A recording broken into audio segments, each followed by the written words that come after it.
જય ગૌ માતા।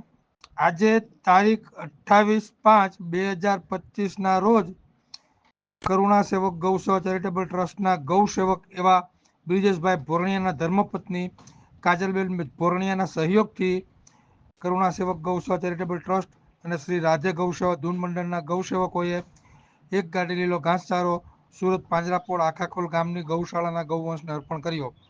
ત્યારબાદ પાંજરાપોળના બીમાર ગૌવંશના વોર્ડમાં બધા જ બીમાર ગૌવંશની સાફ સફાઈ કરી તેમના પડખા ફેરવી તેમને પાણી પીવડાવી લીલો ઘાસચારો આપ્યો અને વાછરડાના વોર્ડમાં મા વગરના બીમાર અને અશક્ત વાછરડાને દૂધ પીવડાવવાની સેવા આપી।